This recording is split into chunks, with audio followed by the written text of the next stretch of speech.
안녕하십니까. 둔산동 Q&A 공부방 동화쌤입니다. 요 100이 아니라 요 100이 좀 100점 축하합니다. 짝짝짝.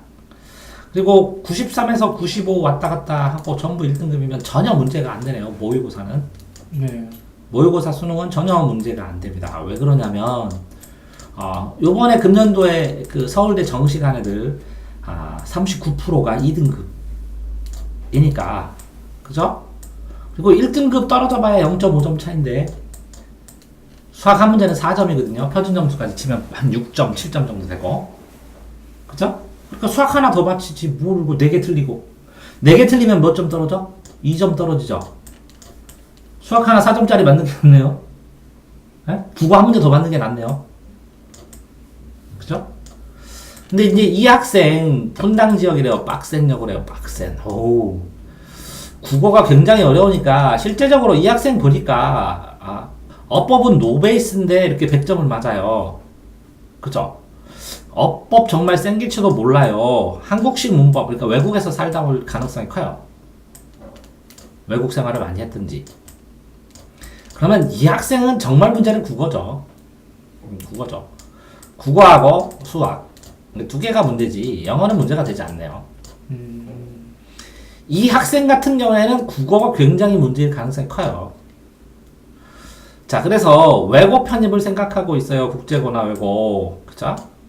그러면 학교 내시는 2, 3등급 당연히 나올 가능성이 크죠.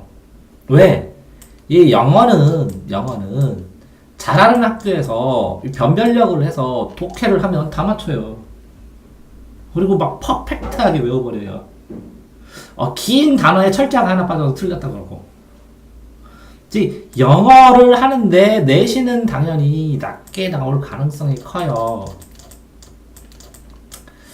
자, 모의고사를 풀면 거의 어법이나 단어만 틀리니까 이 학생 같은 경우는 어떤 거 해야 되냐면 어법 한반 문제, 500문제 뭐 이런 것들만 집중해서 풀어야 되는데, 어법 문제가 있고, 특히 이렇게 빈칸 채우기 문제 수능에 보면 빈칸이 있고 여기다 단어 쓰는 거 있는데, 이러면 주제 찾는 연습도 되고, 전체 구조 흐름 찾는 연습도 되고, 여기에 단어 문제도 되고, 흐름, 단어, 구조, 어법이 다 연습이 돼요. 그래서 어법 문제하고 빈칸 문제만 집중적으로 푸셔야 되는 거예요. 이 학생은 다른 공부는 안 하고, 이거 뭐 독해도 되고 다 돼요. 단어, 독해, 흐름, 구조, 어법. 이런 요거만 모아있는 별도의 책도 있어요. 어법만 모아놓은 별도의 책도 있어요. 근데 이거 하기 전 단계로 뭘 해야 되냐면, 노베이스잖아. 생기쳐도 모르잖아. 그러니까 일단 영어 해석은 자유롭게 되니까, 그죠? 이제 영어 어법에 대한 원리나 원칙들이 쭉 설명되는 책이 있어. 이 책을 쭉 정리해서 나의 기본 어법 노트를 만들어야 돼. 영어 문법 노트 너한테 만들어라 가지? 그것처럼 그걸 만들어야 돼, 어법 노트를. 근데 수능은 다행히도 수능에서 출제될 만한 어법은 정해져 있거든. 그래서 좋은 것 같지만 내신에서 출제되는 문법은 어마어마하게 넓어. 그래서 보통 아이들이 중1, 2, 3 때 머더턴 어마어마하게 두꺼운 거 3300제 막 하면서 풀어 제끼지. 그거 하는 이유가 이게 높아서.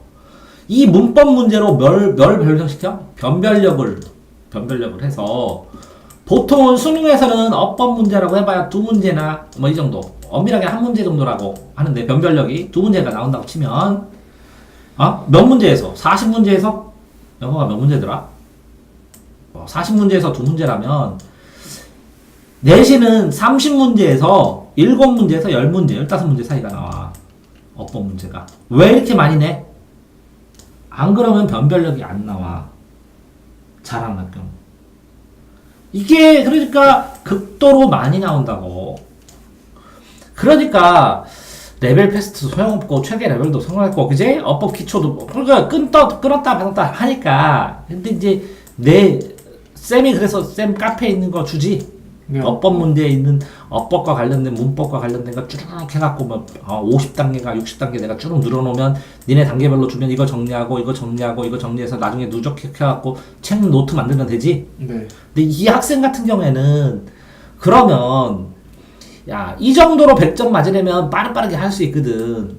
어법을 전체적으로 설명하는 책, 얇은 책 한 권 끝내고 이거를 자기가 모르는 걸 중심으로 노트에다가 띄엄띄엄 이렇게 이게 이제 노트 옆으로면 여기다 이렇게 라벨지 붙여갖고 명사편, 전치사편, 뭐 이렇게 뭐 동사편, 무슨 편 해갖고 이렇게 붙여가지고 여기다가 첫 번째 권 정리하고 두 번째 권 정리하고 세 번째 권 정리한 다음에 문제를 어법 문제를 무작위로 많이 풀면서 여기다가 틀린 거를 계속 정리를 해줘야 돼. 그죠? 그러니까 인강이나 개념 교재 읽어서 인강 들으면 듣고 개념 교재도 읽어. 왜? 영어가 100점이었는데 93, 95 나오는데 그냥 읽고 그치? 자신이 이렇게 자신만의 마인드맵처럼 자신만의 문법 노트를 한 권을 만들지 않으면 쉽게 해결 안 된다는 거지. 그럼 이렇게 문법 노트 만들다가 읽은 것 중에서 모르는 단어 정도 외우면 되는 거거든. 그치? 그런 다음에 독해를 해나가면서 모르는 단어 나오면 그때그때 외우면 돼. 그 정도면 돼. 뭐를 중심으로 해야 된다고? 이 문법 노트를 만들어서 내신만 올인해야지. 이해됐어요? 니네도 똑같지? 원리가? 너도? 네, 문법 네. 어? 그러니까 이 어법 노트, 문법 노트를 언제 만든다고? 너는 지금 만들어야지. 고등학교 입학 전에. 여러 단계를 합쳐서. 너도 어법 노트 자체는 만들어야지. 시험용이니까. 어법이랑 문법. 그지?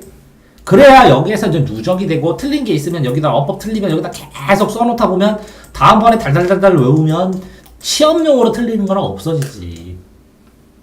이해됐나요? 네. 자, 그런데 이제 이 학생 이렇게 영어 이렇게 어법 정리하면 되겠지만 정말 문제는 외국에 살아오면 수학 수준도 좀 낮아. 근데 이거는 수학 학원을 다닐 확률이 크고 국어가 해결 안 될 확률이 커.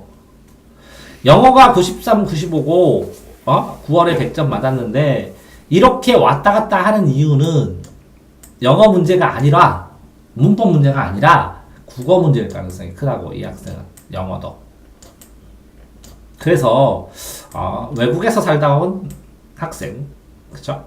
한국식 문법, 한국식 수업 문법 모르고 있으면 이거 문법뿐만 아니라 국어 용어도 문제고 국어 문법도 문제고 국어 문제 푸는 기술도 문제고 굉장히 차이가 많이 난다는 거지. 이해됐죠? 그러니까 뭐라고요? 문법 노트를 중심으로 내신에 집중해라. 그죠? 이해됐어요? 네. 수고하셨습니다.